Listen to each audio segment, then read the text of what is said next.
Let us move on to the Iron Bowl. Jake, am I wrong in being more worried for Alabama after New Mexico State beat Auburn? Andy, this is how I know you know. You want to know how I know you know, other than I watch you do a great job. This is how I know you know what you're looking at.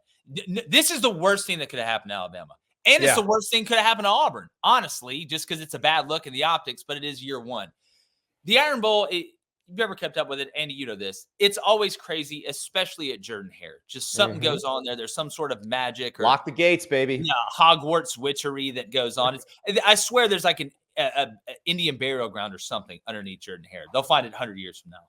But when I look at this game, Auburn's obviously the biggest motivator is embarrassment for people, especially 18 to 22-year-olds.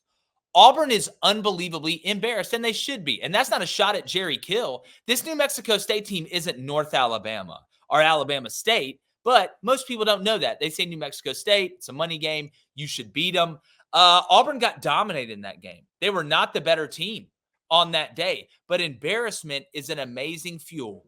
And what is, and I say this all the time, what is the one silver lining when you have a big-time game coming off a horrible loss, whether that be to a team you should have beat or getting blown out by a team everybody thought it was going to be a good game? You get a chance to redeem yourself. Because if Auburn goes out and finds a way, and I've seen crazier things happen, to win this game, that New Mexico State game, that'll be forgotten about so quick. It'll be like it never even happened, right? You talk about flipping the momentum, but this is an embarrassed Auburn team after what happened last week.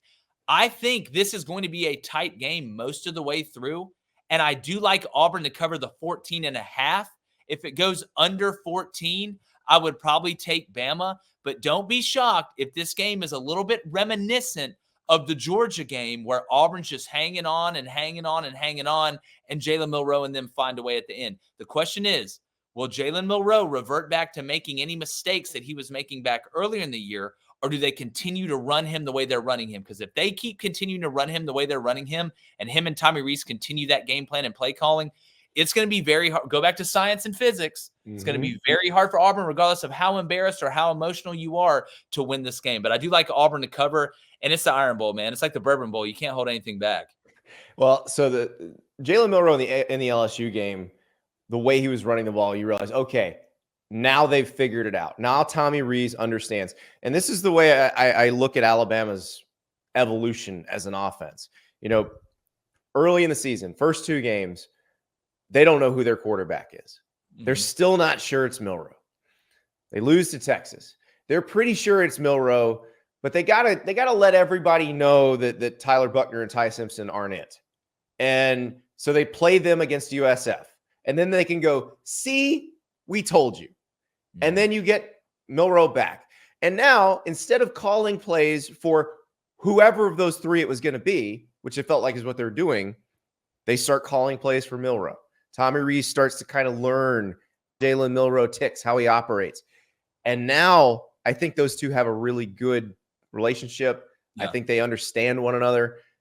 I'm not sure Auburn's going to be able to handle that. And also, I'm not sure Auburn's going to be able to score on them. Because I agree with you on the embarrassment thing. I also think, and I know coaches never say this, but there are situations where they may not say this outwardly at practice to their players, but behind the scenes, they're working ahead on that next game because they're not worried about this game. And they're like, okay, let's start working on Alabama now. New Mexico State, we'll just, we'll be vanilla, we'll be fine. And that, you saw what happened. So I imagine that Auburn will be very prepared for Alabama, but I'm just not sure it's going to matter. So that's the thing. Also, did New Mexico State take a little of the Jordan-Hare magic out? Because I am of the belief that there are certain days at Jordan-Hare Stadium where the 85 Bears could not win. Yeah. I don't think this will be one of those days because, unfortunately, those fans just watch the team get destroyed by New Mexico State. So that's the other part I worry about. I'm going to take Alabama to cover here because I think they are starting to really roll. Oh, they are. My thing, Andy, is like the more I look at this Jalen Milroe and play calling situation, I feel like this is almost an ego thing for Alabama's coaching staff. Remember the offseason, Nick Saban was like, we want to get back to murder ball. Yeah. Right?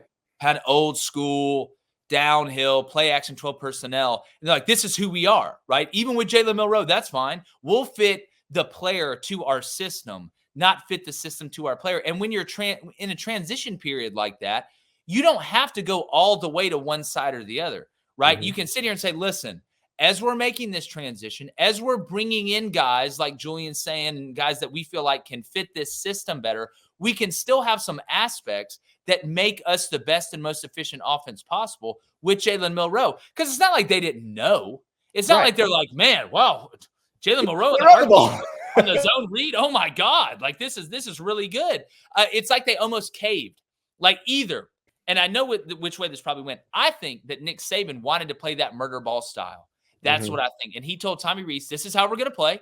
We're going to pass from the pocket, and he's going to take off when he goes through his reads. And what was happening to Jalen Milroe? He was hanging in the pocket too long, getting sacked.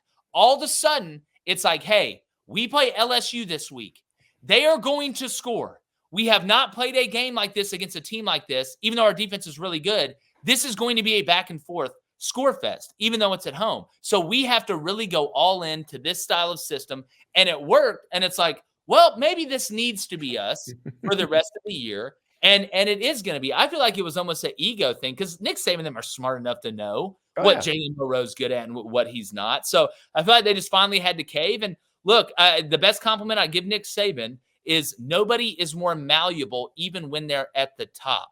And going back to hurry up, no huddle, he hated it, right? He would come out and say, we don't need this, is bad for football, this, that, and the other, player safety. Knew it wasn't going to change. So what does he do? He brings in the best guys to do it. And then all of a sudden you get 2020. So I think his ability to be malleable at the top and not stay stubborn is one of his biggest strengths and why he's been able to thrive for so long. I think it gives you longevity.